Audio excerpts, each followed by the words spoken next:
Y hoy día vamos a hablar con la doctora Diana Rojas sobre ambliopía, que es la causa más común de disminución visual en nuestros niños. Sabemos que el 80% del aprendizaje de nuestros niños entra por los ojos, así que el tema de hoy día es supremamente importante. Hoy día la doctora nos va a presentar ambliopía, tratamiento oportuno y retador. Quiero presentar a nuestra doctora. La doctora Diana Rojas es oftalmóloga, egresada del Instituto Nacional de Oftalmología, respaldada por la Universidad Peruana Cayetano Heredia. Tiene la alta especialidad en estrabismo en la Fundación Hospital Nuestra Señora de la Luz, en la Universidad Nacional Autónoma de México, en Ciudad de México, México. Es asistente en el Instituto Regional de Oftalmología de nuestra ciudad, en Trujillo. Pido por favor que silencien sus micrófonos. Yo voy a estar muy atenta a sus preguntas. Doctora, le doy la bienvenida. Quiero agradecer de parte de todo el capítulo de la Sociedad de Oftalmología, pero no oftalmología, porque sabemos que usted está de congreso y nos está brindando su valioso tiempo para poder brindarnos la actualización en este tema. Muchísimas gracias, doctora. Gracias, doctora Harumi, por la introducción y la coordinación. Antes de empezar, quería agradecer a la doctora Patricia Chirinos porque ella fue quien me coordinó conmigo la preparación del tema y me pidió un tema que fuera rico para oftalmólogos jóvenes y a mí me pareció que el más adecuado y el que veo muy frecuentemente y me parecía que iba a terminar siendo muy importante era este de ambliopía. Entonces voy a empezar. Quiero empezar con la parte Quiero empezar con la parte de epidemiología. Como mencionó la doctora Harumi, la ambliopía es la primera causa de discapacidad visual unilateral en la infancia y es la primera causa de discapacidad visual unilateral en todos los adultos menores de 60 años. Luego de los 60 años es la catarata. La prevalencia a nivel mundial está entre un 2 a un 4%, en nuestro país está en un 2,4%. El estudio más grande que se hizo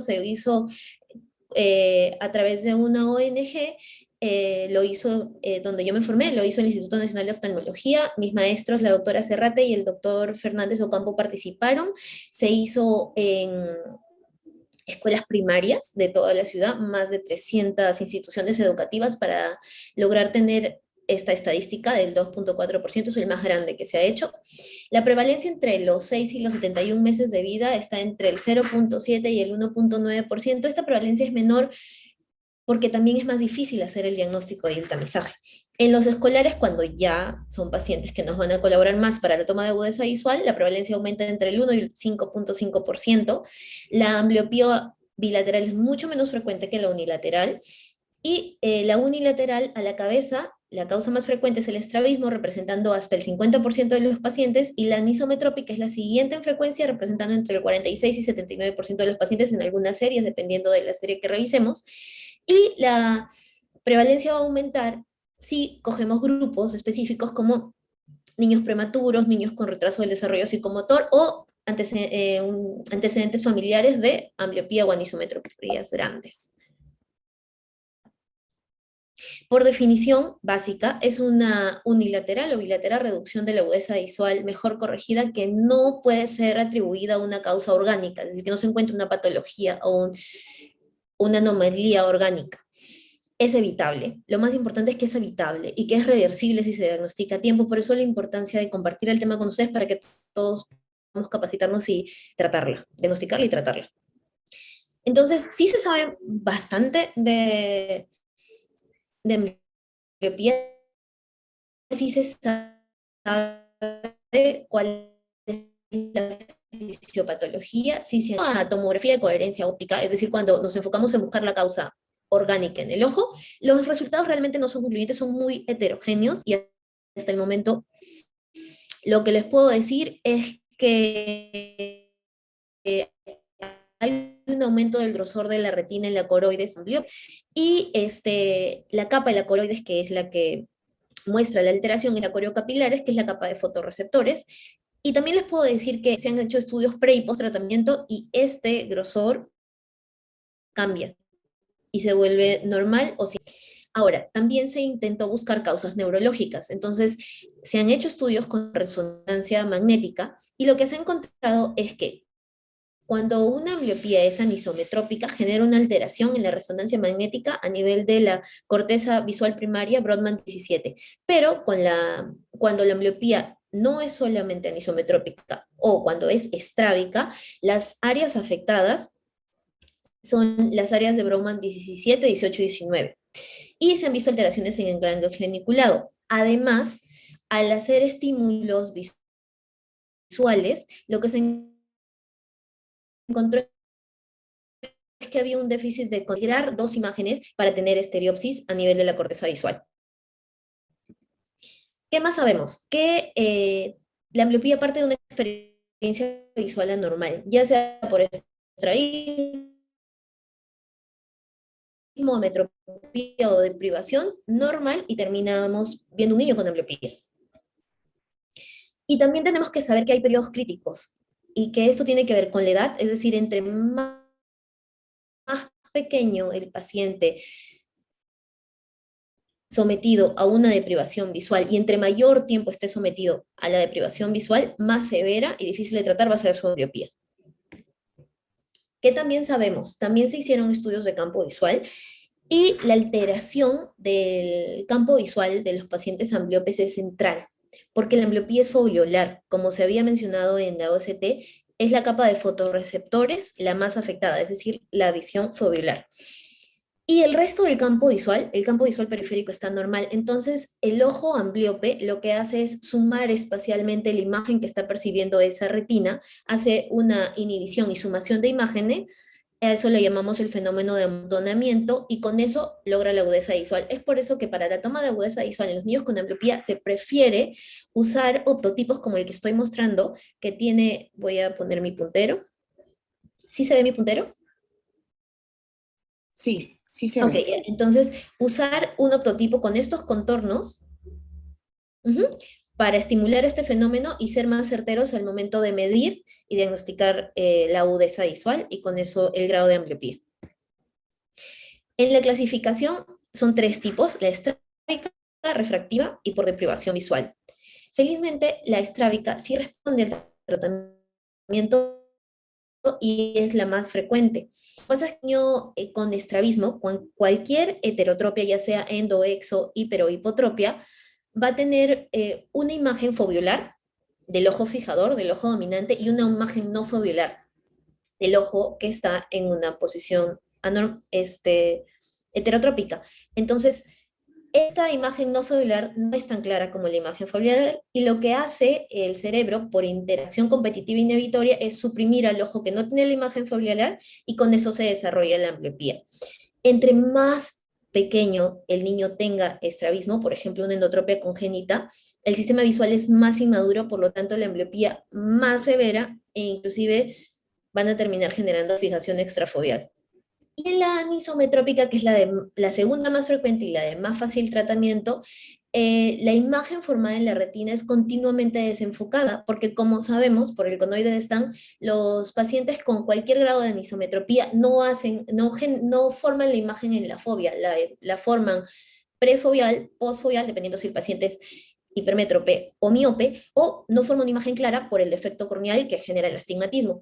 Entonces, cuando hablamos de una ambliopía anisometrópica, si un paciente tiene miopía y esta miopía es mayor de 3 dioptrías, entre un ojo y otro, esa diferencia. O sea, por ejemplo, un ojo -1 y otro ojo -4, probablemente el ojo que tiene -4 esté desarrollando ambliopía anisometrópica.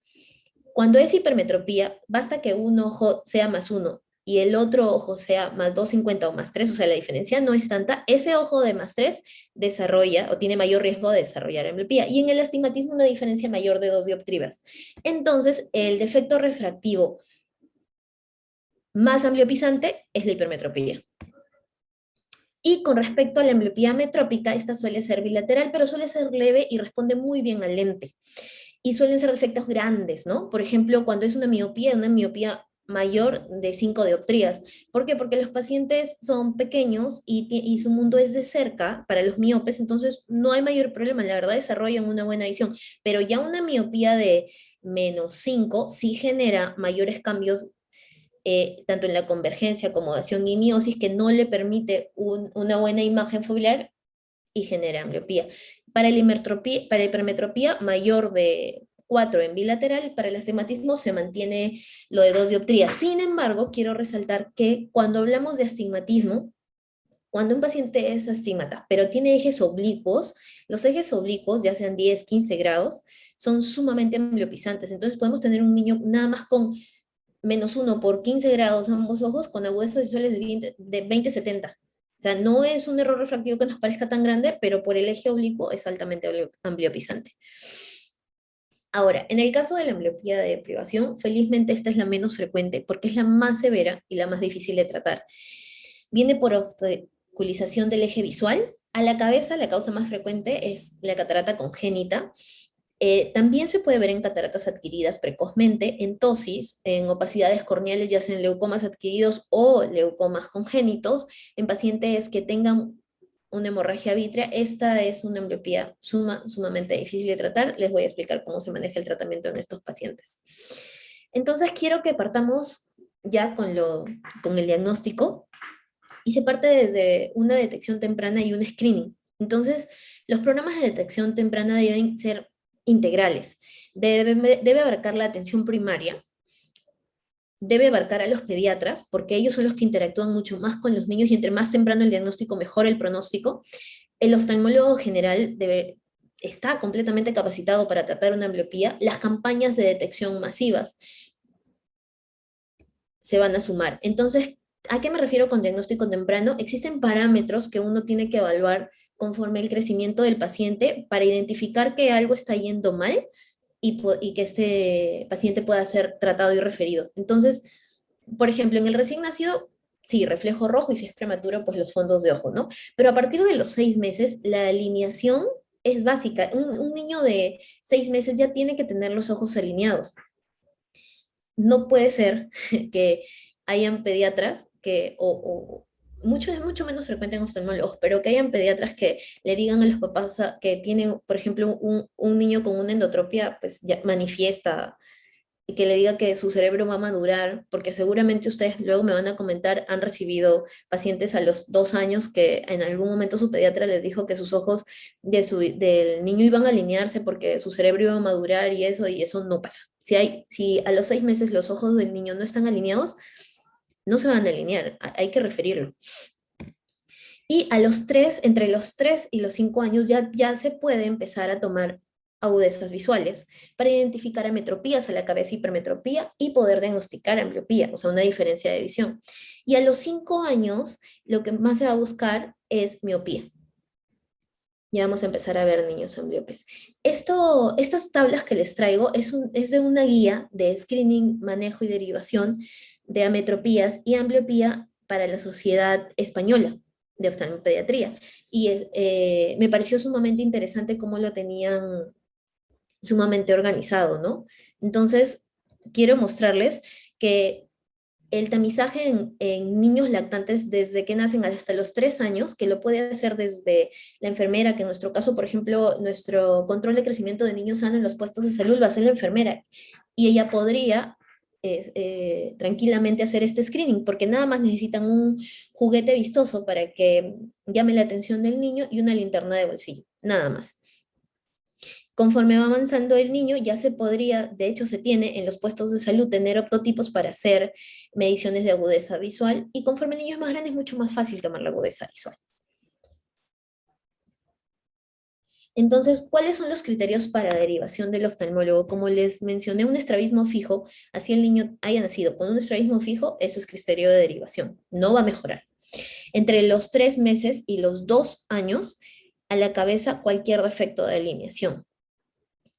Entre los 3 y 5 años, las agudezas visuales, ya estamos hablando de ambliopía, y mayores de 6 años buscamos no solo ambliopía, sino también agudezas visuales que ya tienen que estar en el 20/20.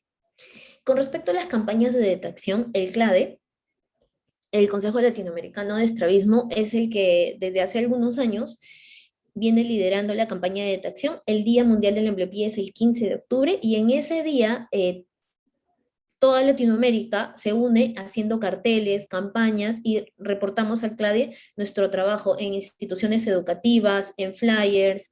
Ahora está muy en boga en compartir la información en redes sociales para llegar a más niños masivamente, ¿no? Niños y adultos. Entonces, ¿cómo se hace el diagnóstico? Hay que partir de que el diagnóstico tiene que descartarse una patología orgánica oftalmológica, entonces se tiene que hacer el examen oftalmológico completo con biomicroscopía y fondo de ojo. Por ejemplo, si en el fondo de ojo nosotros encontramos una hipoplasia del nervio óptico, ya no es una ambliopía y ya no debe recibir tratamiento, ya tiene algo orgánico, por lo cual el paciente ve, no tiene buena visión. Entonces, ahí ya no se habla de ambliopía. Si es un paciente con hipoplasia del nervio óptico, es un paciente con hipoplasia del nervio óptico. Y si es un paciente que orgánicamente el nervio óptico está bien, la mácula está bien, no, la córnea está bien y tiene una disminución de la agudeza visual, hay que buscar por qué. Se hace el examen estrabológico y se toma la agudeza visual para poder dar el diagnóstico. Ahora, ¿cómo se hace la toma de agudeza visual? En los niños menores de 3 años preverbales o entre los 3 años y hasta inclusive los 5, en los preverbales vamos a hacer patrón de fijación. Yo recuerdo mucho a mis maestros porque yo creo que me inspiraron a que yo hiciera la especialidad que hice y que me gusta mucho, porque insistían mucho en que bueno, nos llamaban la atención y todo, porque no podíamos atender a un paciente que en la historia clínica la agudeza visual de un niño dijera que no colabora, por más pequeño que sea el niño. Si el niño tendríamos que buscar la manera de hacerle patrón de fijación, porque nada más necesitábamos luz para ver que fije, que siga la luz y que sostenga, ¿no? Y que ya binocularmente sostenga o desvíe algún ojito. Entonces no podíamos, no, él era castigo que encontraran una historia que dijera que no colabora. Entonces también eso estimulaba que vieras la forma de evaluar a un niño porque es importante eso. Si ya el niño es un poquito más grande o ya es su segunda consulta, ya tenemos más confianza con él, ya nos deja acercarnos un poquito más, ya no solamente con luz y rápido hacerle patrón de fijación, se puede utilizar un prisma. En el libro de Wright mencionan que un prisma vertical de 10 dioptrías es el más certero o el que estimula más, y para que sea más fácil para nosotros el diagnóstico colocamos el prisma en un ojo y eso debería hacer un movimiento correspondiente, ya sea que lo pongamos en hiper o hipotropia, debe hacer un movimiento correspondiente, si es que ese ojo fija. Y pasamos al otro ojo nuevamente a colocar el prisma y ver el movimiento correspondiente. Si genera un movimiento correspondiente, los dos ojos fijan, no hay ambliopía. Pero si en un ojo se genera el movimiento correspondiente y en el otro ojo no, es porque el otro ojo no está fijando. Entonces también es un diagnóstico grosero, pero nos ayuda a diagnosticar y en todo caso a derivar de que algo no está pasando, algo malo está pasando, ¿no? También se pueden utilizar las cartillas de Telar, que son estas de aquí, o las de Lea, que son estas de acá, pero son herramientas que, por ejemplo, en el instituto donde yo hice en el Lino sí teníamos estas cartillas, pero no todos los lugares lo tienen, no todos los oftalmólogos lo tienen, entonces no es tan necesario. En la caja de prismas en la caja de prismas con los que uno hace su refracción, sí hay prismas. Entonces, por eso se los explico y está accesible. Y el patrón de fijación también es accesible. Las otras herramientas puede que la tenga un oftalmólogo pediatra, ¿no? Entre los 3 a 5 años, sí o sí tenemos que introducir optotipos, porque no necesitamos que nos digan, o sea, que los conozcan, que sepan las figuras, no necesitamos que el niño nos hable, porque a veces en la consulta, a pesar de que somos médicos más chéveres que los otros, porque no les vamos a hacer llorar, casi no les vamos a tocar, todo puede ser un juego con figuritas. Eh, Igual es un ambiente nuevo para los niños, es normal que se asusten, que lloren y que por último no quieran hablar con nosotros, pero nos pueden señalar. Y si no quieren ni eso y todavía están asustados, nosotros le podemos dar los optotipos para que los lleven a casa, o sea, una copia del optotipo y para que ellos más o menos aprendan a qué se refiere el juego, y lo señalen, ¿no? Estos optotipos yo lo uso en niños, estos de acá, los cuadros de Allen, la cartilla, yo la verdad la Ede Snellen no la uso mucho, pero la podrían usar si tienen ustedes en su... Porque los niños de 3 a 5 años no todos te van a decir derecha, izquierda, arriba, abajo, no.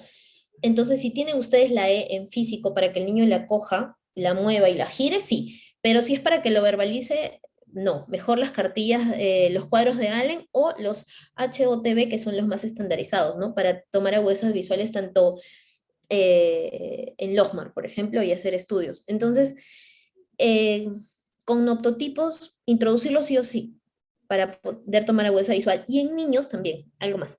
En niños autistas y en niños con síndrome de Down también utilizo estos mismos optotipos para que si no quieren hablar conmigo, por ejemplo, los autistas no, siempre sí te van a poder señalar, porque yo inclusive me voy a alejar para hacer el estímulo visual y voy a dejar al niño con su papá para que señale y juegue.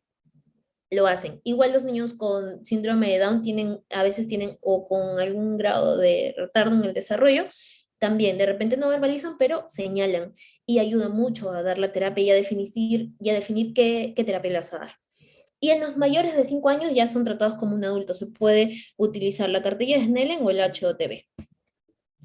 Aquí, por ejemplo, es una niña de 3 añitos que está señalando la figura. Esta era la optómetra, una de las optómetras con las que trabajé. Ahí está la figura y la niña nada más le está señalando. Estas son las de Allen y estas son las cartillas de HOTB, que igual, nuevamente, la niña la puede verbalizar. Esta niña, la otra niña de la foto tenía 3 años, pero era sumamente inteligente y ella se sabía todas las figuras y las verbalizaba. Inclusive estas cartillas están graduadas, las HOTB, a distancias. O sea, yo lo puedo hacer a los 6 metros, pero también lo puedo hacer a 3 metros, 2 metros y 1 metro. Hay que recordar que para hablar de agudeza visual anormal, los niños están en crecimiento y hay un fenómeno de metropización al que están siendo sometidos, en el cual cambia la córnea y cambia la longitud axial. Lo primero en estabilizarse es la córnea y lo último en estabilizarse es la longitud axial, por eso las personas se pueden seguir miopizando. Entonces, en un paciente, por ejemplo, de 3 años, una agudeza visual de 20/43, como está en la tabla 46, que está en la tabla que les muestro, es normal. En un niño de 4 años, una agudeza visual de 20/40 es normal, pero ya en un niño de 7 años, sí tenemos que buscar una visión de 20/20 porque es un niño visualmente maduro. Entonces ya de 7 años ya tiene que tener una visión de 20/20. Antes no. Y con respecto a la clasificación clínica, vamos a clasificarla en ambliopía moderada y ambliopía severa. ¿Por qué? Porque estas son las que van a recibir tratamiento. Moderada entre 20/40 y 20/100 y la severa peor de 20/100. Con respecto al tratamiento, lo primero es eliminar la obstrucción visual, lo segundo es corregir un error refractivo si lo encontramos y lo tercero es promover el uso del ojo ambliope. Entonces, con respecto a eliminar la obstrucción visual, como les dije, lo más agresivo es una catarata congénita. Es por eso que si es una catarata congénita monocular, el niño debe ser tratado y operado tan pronto como antes de las 6 semanas de vida para la Academia Americana. Y si es binocular, antes de las 10 semanas de vida, si el cirujano no quiere operar los dos ojos simultáneamente, puede esperar entre 1 o 2 semanas entre ojo y ojo. Y si la catarata, por otra parte, es una congénita, pero mide menos de 3 milímetros, nada más le vamos a dar seguimiento porque esas cataratas suelen tener agudezas visuales buenas. Y en el caso, por ejemplo, de una tosis que ocluye el eje visual, como en la foto del niño, sí o sí se tiene que operar. Entonces la tosis se va a operar cuando ocluye el eje visual. Cuando es algo estético, no, se va a esperar. Pero si ocluye el eje visual, se tiene que operar de emergencia, o sea, de urgencia. Ahora, una vez retirado el obstáculo visual, hay que iniciar terapia refractiva y oclusiva temprana, tan pronto como el día siguiente. ¿Y cómo se hace la corrección refractiva del ojo ambliope? Se sabe que el ojo ambliope tiene la acomodación deteriorada. Los ojos ambliopes no acomodan, por lo tanto se les tiene que prescribir la refracción cicloplégica, especialmente cuando hay anisometropía. Les he hecho un caso clínico para aplicar todo lo que les estoy explicando y que quede más claro cómo es esto de darle refracción cicloplégica al ojo ambliope. Y si se nos presenta un paciente con errores refractivos altos y anisometropía, se puede usar tempranamente, independientemente de la edad, porque eso también es como un tabú, lentes de contacto, y la cirugía refractiva sí a partir de entre los 17 y idealmente a los 21 años, pero se podría evaluar estabilidad refractiva. Por eso puse casos seleccionados, pero lentes de contacto en casos de anisometropía se puede usar en niños muy pequeños, o sea, no se tiene que esperar a que el niño sea responsable, porque en realidad el tratamiento no es responsabilidad del niño, es responsabilidad de los papás. Y esta tablita ayuda mucho por si tienen alguna duda y le pueden hacer screenshot en si tengo un niño, ¿cuándo le doy lentes? O sea, ¿cuánto es anormal?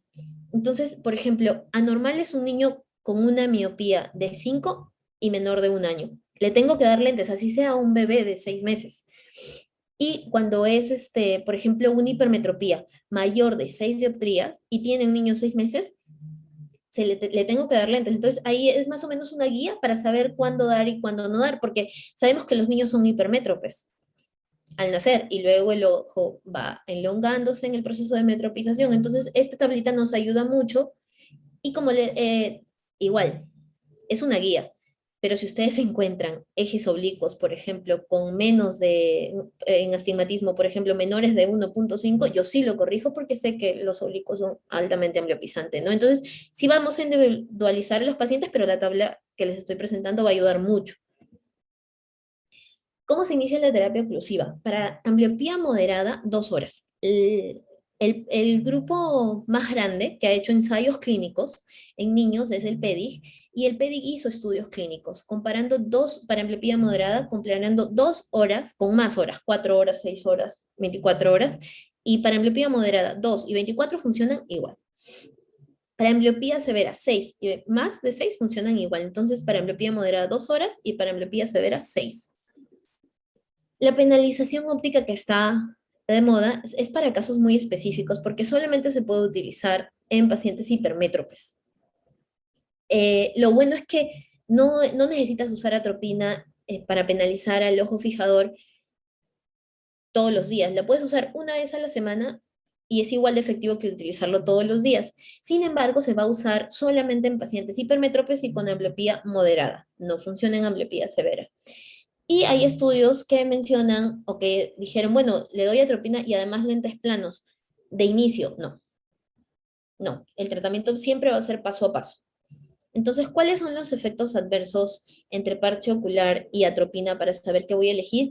El efecto adverso más, que del que ustedes, los padres, se van a quejar más, y sí pasan, la verdad, sí se quejan más, es de que les irrita la piel. Si el paciente me dice que les irrita la piel, o sea, obviamente les creo, no voy a insistir en decirle, bueno, no importa, igual le tienes que parchar. No, más bien le digo, bueno, te entiendo, cambiemos de marca, de parche para uno con el que tu niño no se irrite. También les digo que para retirar el parche, especialmente cuando son niños pequeños, retirar el parche va a ser doloroso, que mojen todo el parche, o sea, como que le laven la carita o que inclusive se lo retiren ya para bañarlo y lo saquen poco a poco para que no sea algo tan traumático y doloroso para ellos, ¿no? Genera estrés para los padres porque los niños rechazan el parche, porque no ven, obviamente, y el tratamiento siempre tiene que ser en casa. O sea, el niño no puede ser, no lo podemos parchar para que vaya al colegio o que interactúe socialmente porque va a generar bullying. Con respecto a la atropina, el efecto adverso del que más se van a quejar es que la fotosensibilidad o la fotofobia. Hay que explicarles que es esperado, que probablemente cuando salgan a la calle vayan a necesitar gorrito y lentecitos de sol porque el sol les va a molestar mucho más que antes, pero es mucho más tolerable la atropina, ¿no? Puede generar un poquito de irritación conjuntival y en muy poquitos pacientes, nunca me ha pasado que tengan cefalea o taquicardia, ¿no? Ahora, lo que estaba comentando la doctora sobre el tratamiento farmacológico. El tratamiento farmacológico yo solamente se da, como van a ver, el tratamiento de ambliopía es escalonado. Entonces, solamente si es refractaria al tratamiento con parche, uno puede iniciar ese tratamiento farmacológico.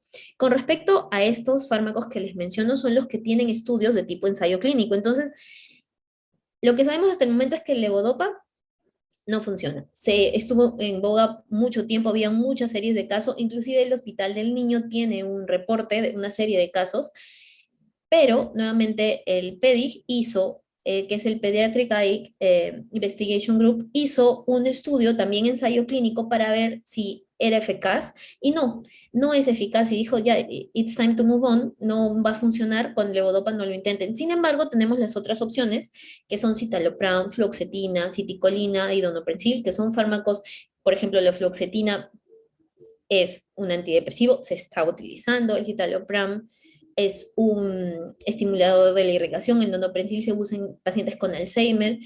Entonces, estos son los estudios que hay hasta el momento, son estudios de ensayos clínicos randomizados. El número de pacientes, por ejemplo, es importante en este estudio de 60 pacientes, de 50, pero hay otros más pequeños como 10 pacientes nada más. El tiempo en el que se usan los tratamientos son periodos cortos hasta que se dé la respuesta y ya, retiramos el fármaco para evitar posibles efectos adversos. Entonces, y en la mayoría sí mejora, pero como les digo, el tratamiento es escalonado. No, no es que estos tratamientos farmacológicos sean de primera línea y generalmente es acompañado, es decir, parche más terapia farmacológica. Ahora, también estuvo muy en boga la terapia binocular, pero hay que aclarar dos puntos. Una cosa es la terapia binocular de inicio y otra cosa es la terapia binocular complementaria. La terapia binocular de inicio, que fue nuevamente este estudio de aquí del PEDIGER, este estudio es el ensayo clínico más grande que se hizo con un juego que crearon, que necesitaban una tablet y unos lentes especiales con los niños, que era un D-Rush, se estudió a niños de 7 a 12 años y se comprobó que esa terapia de inicio o parche, el grupo de parche iba mucho mejor. Entonces, costo-beneficio, mejor parche. De inicio no. Sin embargo, la terapia complementaria binocular sí funciona, porque una vez que yo tengo un niño que lo curé, y estoy feliz porque el niño 20-20 ambos ojos, sí pasa, muchos, la eficacia del tratamiento es casi el 80%, es buena. ¿Qué más? No va, o sea, ahí no termina el tratamiento. Hay que complementarlo con buscar binocularidad en el paciente para que mejore su estereopsis. Entonces, probablemente si nosotros llevamos a una agudeza visual en ambos ojos de 20-20 en el niño, de 20-40, 20-40, dependiendo de la edad del paciente, el siguiente paso es la terapia binocular. Entonces, estos son los dos estudios más grandes que tengo, tanto en niños como en adultos, en los que este segundo paso, ya sean niños que vienen 20-20 pero sin estereopsis, o con estereopsis, mejora. Los que no tenían estereopsis, un gran porcentaje de ellos, mayor del 60%, logra estereopsis. Y los que tenían, mejoran de una estereopsis gruesa a una estereopsis hasta fina. Entonces, ¿cómo se hace seguimiento? El seguimiento para la Academia Americana es como está en esta gráfica. Para lactantes menores de 1 año es cada semana, para mayores de 1 año es una semana por año y luego en intervalos de 2 a 3 meses. Yo la verdad los trato y los cito al mes, como les voy a indicar en los casos clínicos, ¿no? Al mes para ver si hay adherencia y respuesta. Citarlos muy seguido va a ser tedioso para el paciente, ya sea en la privada o en un hospital, vas a sobrecargarte. Y en la privada también termina siendo tedioso y costoso. Me parece que al mes uno ve una respuesta y puede tomar una decisión. Y luego de la respuesta inicial, sí podemos hacer intervalos de 3 meses. Entonces, ¿y cómo se hace el seguimiento? Por ejemplo, aquí hay un ensayo clínico randomizado que nos dice si se tiene o no se tiene que aumentar las horas de parche en ambliopía. Entonces, aquí se estudiaron 169 pacientes de entre 3 y 7 años que ya habían recibido tratamiento 2 horas, o sea, en ambliopía moderada, 2 horas por 12 semanas y no mejoraban. En 3 meses no mejoraban. ¿Qué hicieron? Un grupo lo parcharon 6 horas y al otro grupo mantuvieron el número de horas por 10 semanas más. El grupo que mantuvo el número de horas no mejoró tanto como sí mejoró el grupo en el que aumentaron el número de horas. Entonces, ¿qué se sugiere? Si el paciente no está mejorando, aumentar el número de horas que le están parchando. Hay que recordar que el tratamiento es individualizado. Tanto el diagnóstico como el tratamiento es individualizado. Y cuando los pacientes o los papás pregunten cuánto tiempo van a recibir el tratamiento, pues le vamos a decir que por muchos meses y hasta años, y que el ojo dominante siempre va a querer ser dominante y puede haber recidivas y retomar tratamiento. Y así como los pacientes de glaucoma van a ser para los glaucomatólogos van a ser sus pacientes toda la vida, los pacientes con ambliopía van a ser los pacientes nuestros o de un oftalmólogo que decida y quiera tratarlo toda la vida. Depende, hay que explicar lo que depende del grado de ambliopía, que depende de qué tratamiento elegimos, depende de que cumple el tratamiento y depende de la edad del paciente. Los objetivos de la terapia es que la agudeza visual no difiera más de una línea entre ambos ojos. O sea, si yo logré que un ojo esté en 20/20 y el otro 20/25, ya considero que es éxito.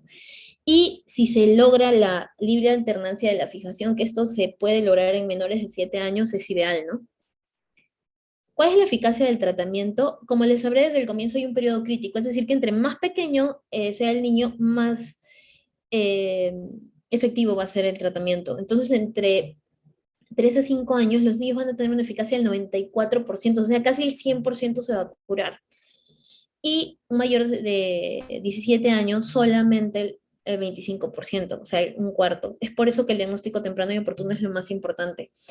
Hay que procederle, entonces, como ven en esta gráfica, todos responden. Así sean mayores de 17 años, en un menor grado, pero responden. Entonces, lo que tenemos que hacer como oftalmólogos es darles tratamiento, independientemente de la edad, o decirle que existe tratamiento, porque de repente nos llegan pacientes que me dijeron, bueno, yo tengo ambliopía y a mí me dijeron que eso no tenía cura y no, y es un niño de 10 años. Y a mí me dijeron que no, que a mí me debieron tratar hasta los 5 y como ya tengo 10 ya, ya nunca voy a recibir tratamiento. No, y si el niño tiene 10 años, tú le puedes ofrecer, mira, la tasa entre 8 y 12 años es del 74%, o sea, sigue, continúa siendo bastante alta. Nuestra responsabilidad es ofrecerle, y si los padres no quieren, suelen querer, porque uno les explica qué pasa si tienen un ojo ambliope. Yo el ejemplo que les pongo para que sepan lo importante que es que tengan buena agudeza visual en ambos ojos y lo importante que es que tengan binocularidad, es que le digo que si su niño hubiera nacido con displasia de cadera y les tienen que dar un tratamiento ortopédico, así el niño llore, lo hacen. Igual en la ambliopía, así el niño llore o no le guste, lo tienes que hacer porque los padres saben que es lo mejor para sus hijos, porque tú los tienes que orientar al respecto, porque luego, cuando quieran ser pilotos, ingenieros, policías o militares, les piden tener buena agudeza visual y si no la tienen, es un criterio de rechazo. Entonces, para darle las oportunidades al niño, tienes que darle salud visual.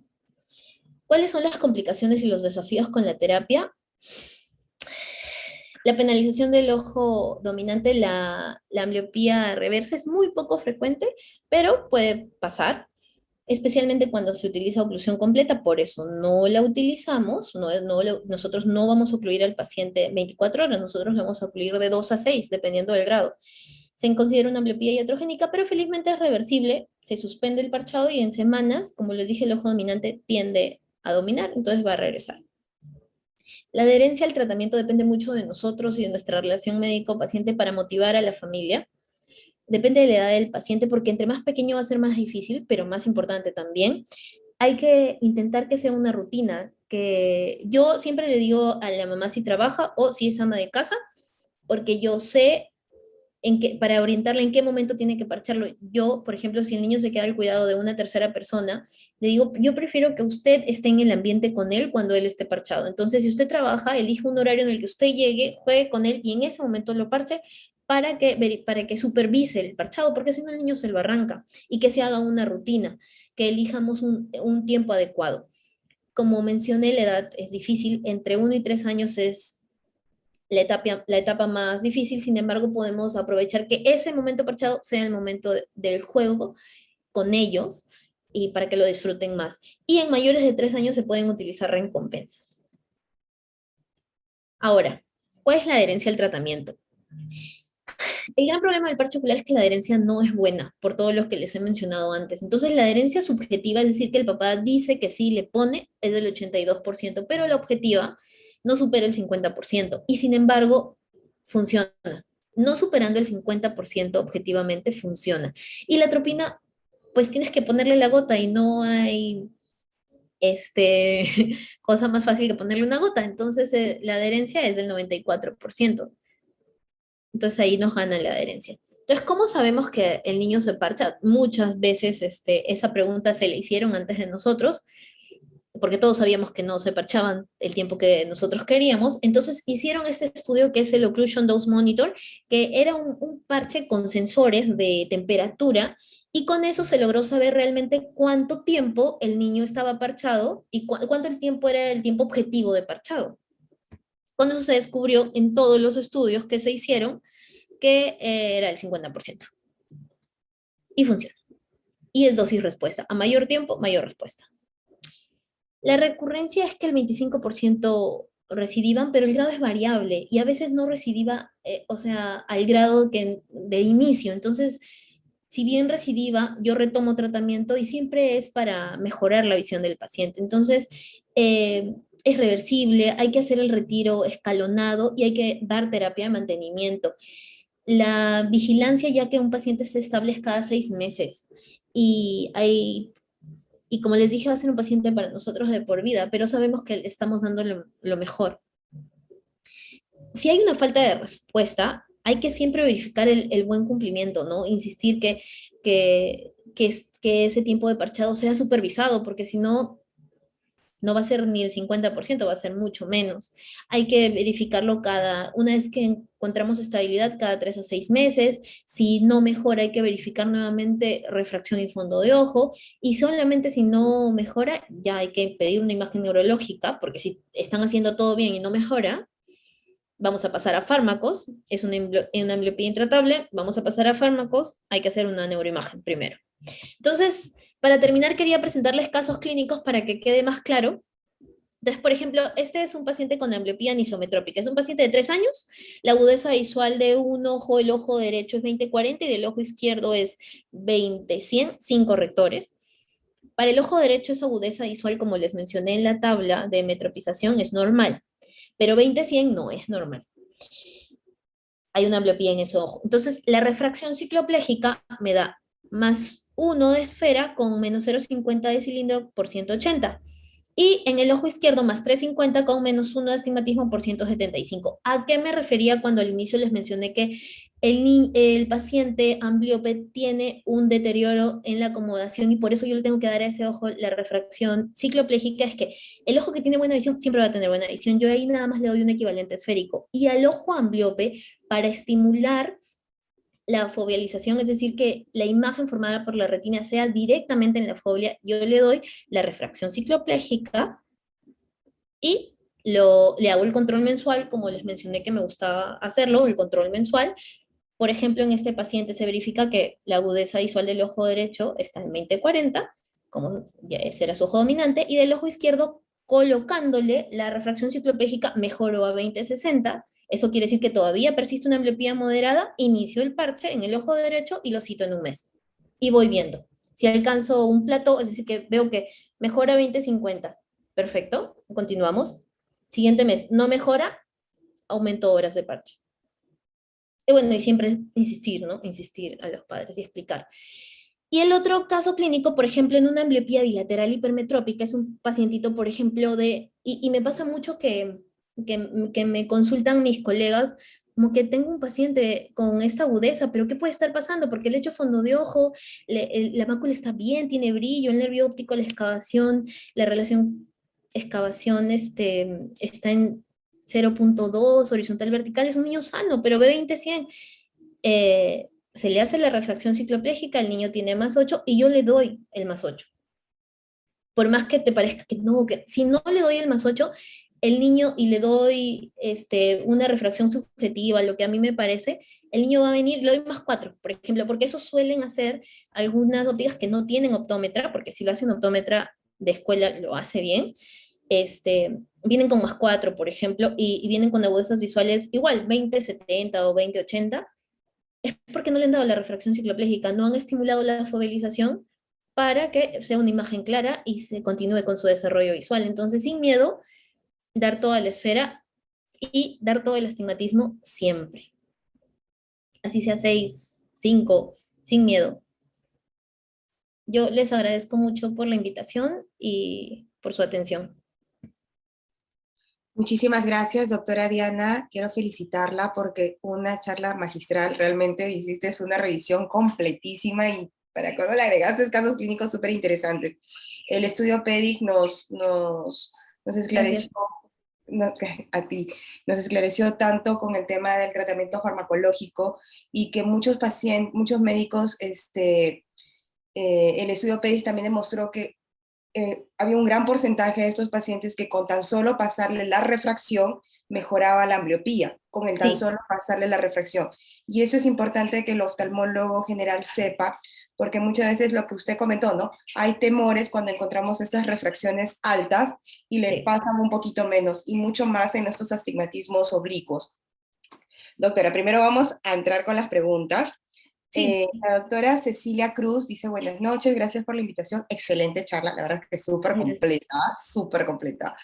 En pacientes con fijación excéntrica, ¿se puede corregir y cuál sería el tratamiento? ¿Oclusión?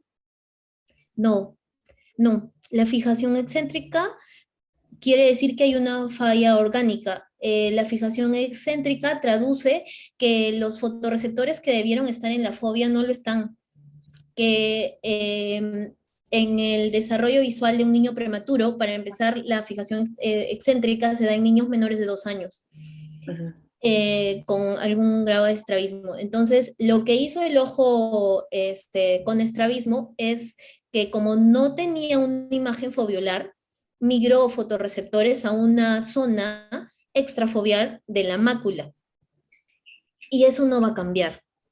Entonces, no, excelente pregunta, la verdad, porque yo cuando hice mi fellow lo pregunté también.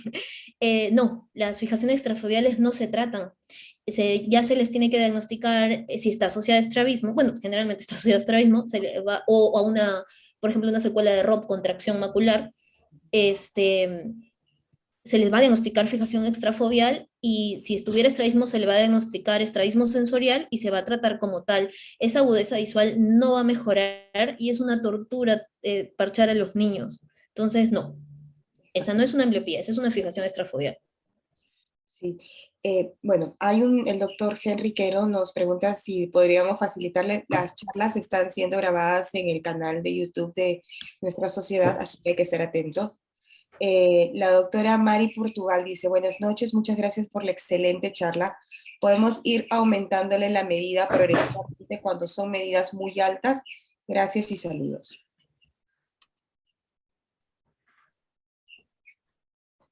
Eh, Ay, qué gusto esas preguntas, de verdad, me da mucho gusto porque es como que las cosas que de verdad lo ven en el día a día, en su práctica clínica, no.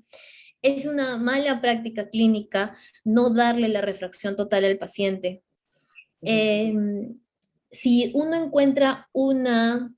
Y tengo un paciente, bueno, y tengo un paciente de esta semana o de la semana, no, de esta semana, del día martes, lo vi en la mañana. Si uno no le da la refracción total porque el niño no lo va a tolerar, los niños tienen una neuroplasticidad y una capacidad de adaptación única.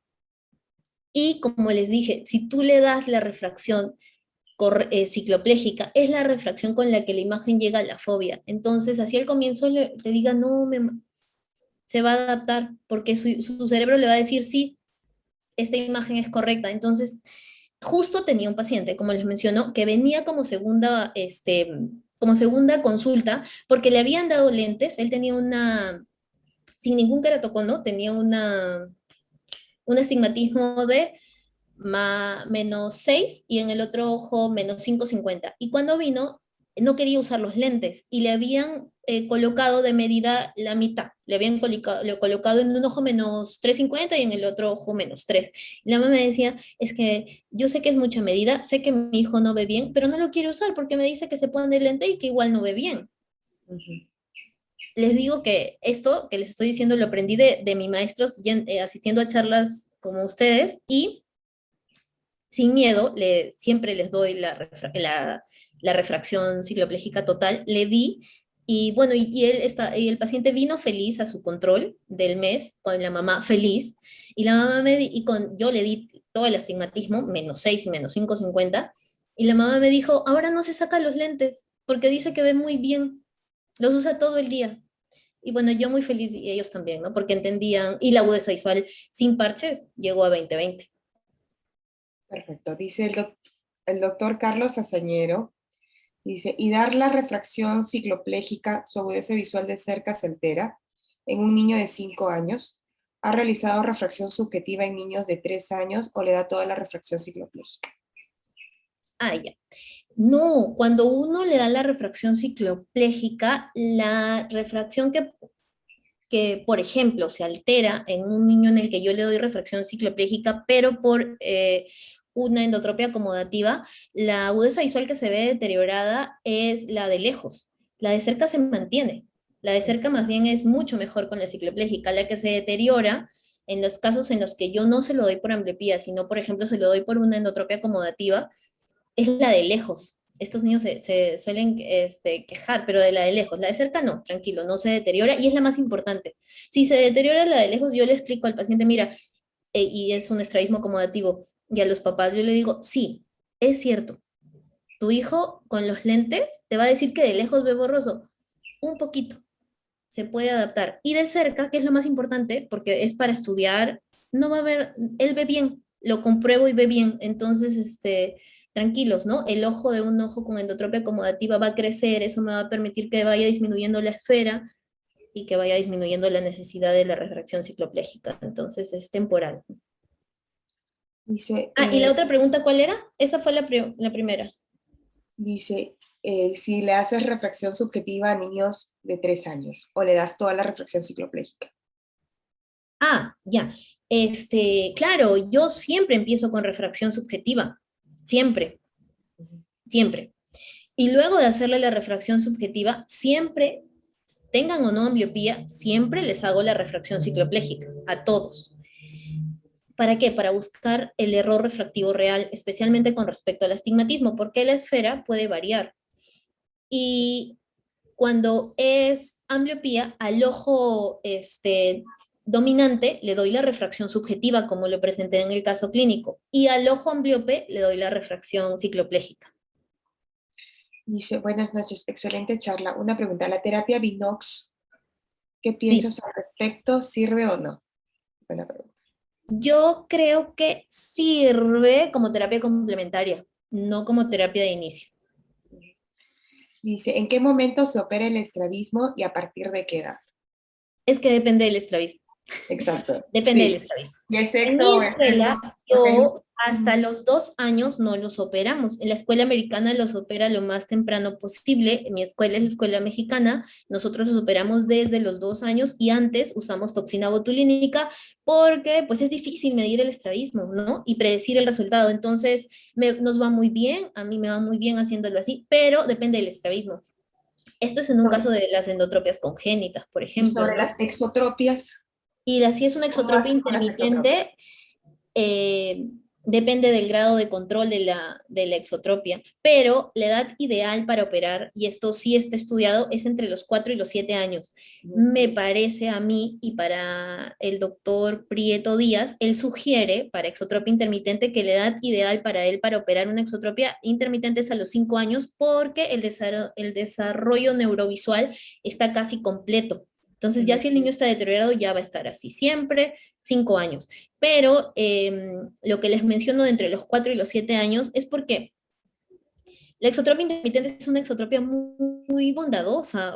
Los niños tienen estereopsis, los niños como tienen periodos de binocularidad y periodos de exo, entonces es el estrabismo más bonito que hay. Y hoy por hoy el más frecuente, entonces nos da tiempo. Sin embargo, lo que no nos da tiempo es que la interacción social de los niños entre los 4 y los 7 años son juegos individuales, preescolares, su mundo es para ellos. Ellos suelen jugar solos, por eso se pelean en el jardín, porque son sus juguetes, son sus cosas, no hacen grupos. Pero después de los 6 años, psicológicamente sí forman grupos. Y el estrabismo genera un rechazo social inconsciente, al cual yo no querría someter a mis hijos, por lo cual yo siempre sugiero a los papás cuando vienen que si bien yo puedo esperar en exotropia intermitente, yo puedo esperar para operar, no esperaría hasta después de la edad escolar.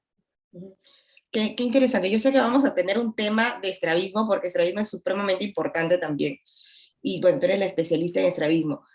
pero eso es importante que para el oftalmólogo que nos está escuchando, el oftalmólogo general, el oftalmólogo joven que nos escucha, las endotropias y las exotropias se comportan completamente diferentes. Sí. Las endotropias siempre se trata de hacer unas correcciones quirúrgicas antes.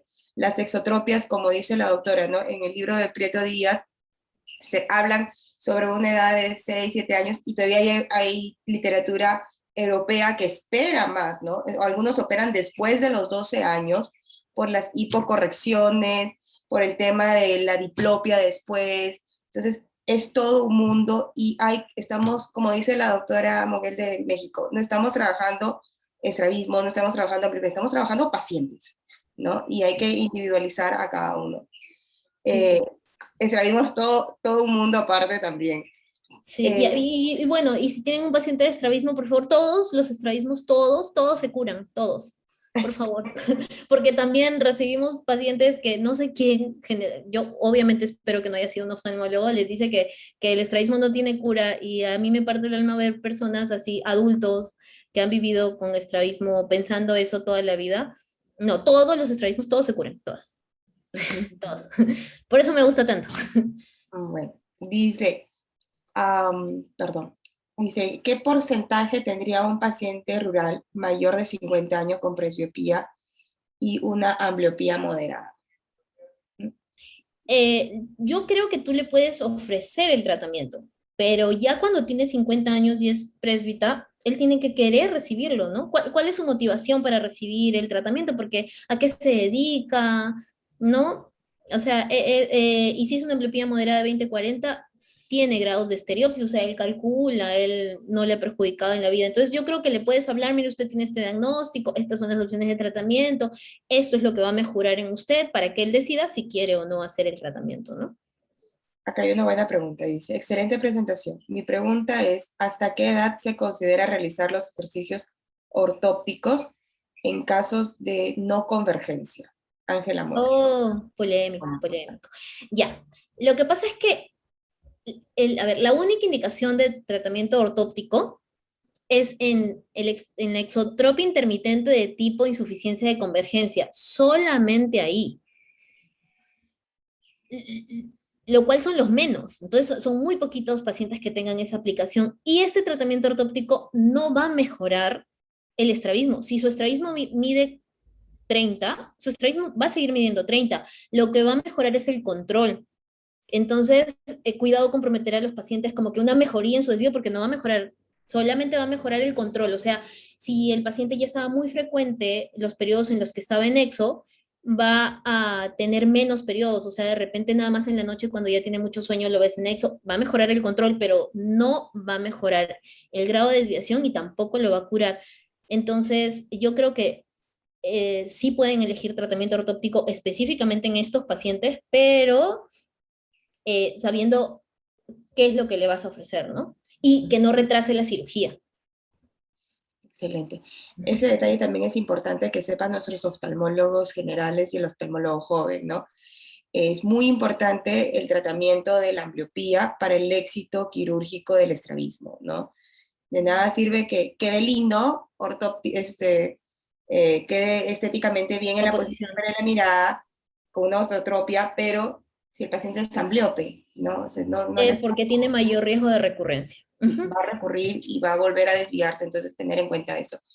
O también que no piensen que si un niño usa lentes y lo vas a operar, va a dejar de usar los lentes, porque son Eso, cosas completamente diferentes. Hay niños que necesitan lentes y que no tienen estrabismo. Hay niños que tienen estrabismo y no necesitan lentes. Y hay niños que tienen las dos cosas. Entonces, hay que hablar mucho con los papás para que entiendan sí, todo. sí, es supremamente importante, ¿no? Muchas veces piensan que la cirugía de estrabismo es una cirugía, entre comillas, refractiva. Entonces, tenemos que explicar al paciente, la cirugía de estrabismo es una cirugía, entre comillas, estética, ¿no? Que vamos a tratar de alinear, pero que es muy importante el trabajo en conjunto con el tratamiento de la miopía. Yo he tenido la oportunidad de preparar informes para explicar por qué la cirugía de estrabismo no es estética y más allá del efecto estético, cuando un niño, por ejemplo, con exotropia intermitente, tiene que, en los periodos en que el ojo está en exo, tiene que suprimir ese ojo porque los niños no ven doble. Los niños con exotropia intermitente no ven doble. Suprimen ese ojo. Para suprimir el ojo, el cerebro tiene que segregar tiene que segregar neurotransmisores, es que estoy con la exposición anterior de inmuno, tiene que segregar neurotransmisores inhibitorios. Y esos neurotransmisores inhibitorios no son buenos para el desarrollo neurológico del niño. Entonces, hay estudios que dicen que los niños, si bien no tienen un deterioro cognitivo, sí tienen deterioro en la concentración. Entonces, sí hay un deterioro neurológico entre si yo retraso la cirugía. Acá tenemos, nos están viendo, nos están escuchando también estudiantes de optometría. Mire, doctora. Dice, buenas noches, encantada, soy estudiante de optometría. Y una pregunta. Dice, usted comentaba que se debe reutilizar un prisma vertical de 10 dioptrías. Sí. ¿Obligatoriamente es ese prisma o se puede aumentar progresivamente?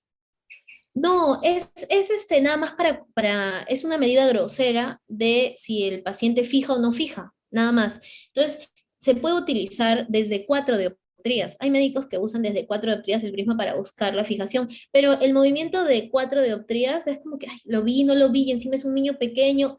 Por eso es que el doctor Wright plantea usar un prisma de 10 porque va a ser grosero el movimiento consecutivo, ¿no?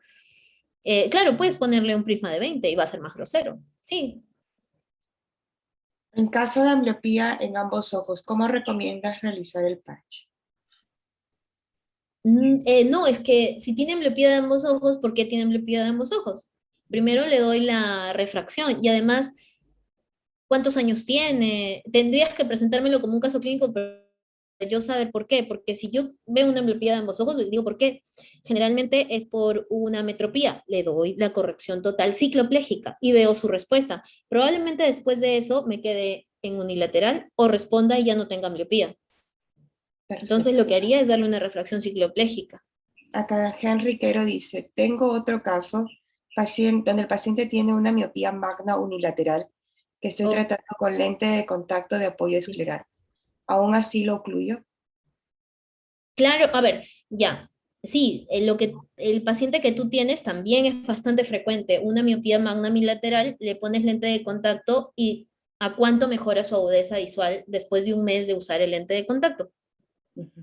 Si todavía persiste la ambliopía a pesar de la corrección óptica, ojo, si le has puesto un lente de contacto, tiene que ser un lente de contacto que corrija el defecto refractivo total. Eso quiere decir que si es miopía con astigmatismo, no le puedes poner un equivalente esférico, le tienes que poner un lente tórico. Y ya sabiendo que le has puesto la corrección cicloplégica correcta y total, y se queda todavía ambliope, agrego parche, claro, sí. Y Excelente. sumamente correcto el lente de contacto, porque si un ojo tiene miopía magna y el otro ojo es hemétrope, la diferencia del tamaño formado por las imágenes genera una aniseiconia que el ojo no puede integrar con un lente oftálmico la imagen. Sin embargo, con un lente de contacto sí. Entonces, muy correcto en esos pacientes el uso del lente de contacto. Excelente. Diana, me quedaba encantada con tu charla, realmente súper completa, ¿no? Has podido abarcar todo desde el tan controversial tratamiento farmacológico, ¿no? Que es complejo porque todos los efectos secundarios que tiene, ¿no? Y algunos nos quedamos sin herramientas, pero tener en cuenta que hay estos, pero tocarlos con pinzas, ¿no? Porque estamos trabajando con criaturas. Sí, Eh, gracias. Además que el tratamiento farmacológico no se atormenten tanto, probablemente ni lleguen ahí. Si ujú. logran el parche y aumentan, que es difícil, pero y lo siguen y lo hacen por el bien del paciente, probablemente ni lleguen a ese paso, ¿eh? O sea, no es algo de qué preocuparse. Y no, yo les agradezco muchísimo a ustedes por la invitación. Gracias. Realmente encantada. Las felicitaciones están a mí. Excelente charla y vuelvo a repetirte, súper completa. Has podido abarcar absolutamente todo. Muchísimas gracias, doctora Gracias, Diana. doctora. Nos vemos. Un beso. Muchísimas gracias. Te dejamos libres para que puedas disfrutar de tu congreso. Así Sí, que para que va a pueda haber dormir. va a haber una segunda parte con el tema de estrabismo, que tú eres la experta en esto. Así que te Sí, no, comprometo. cuando gusten lo de estrabismo, sí, me encanta. Y si tienen dudas o pues algo que salga así del chat de que pregunten o les llame la atención, sí. Y si si son oftalmólogos que están en provincias donde hay menos subespecialistas y ustedes pueden tratar y referir a los pacientes, mejor. La idea es que los pacientes se puedan tratarse, ¿no? Esa es la idea. Excelente. Excelente, doctora. Gracias. Muchísimas gracias, gracias. Gracias a todos. Gracias por su asistencia. Muchísimas gracias y muy buenas noches. Hasta luego, doctora.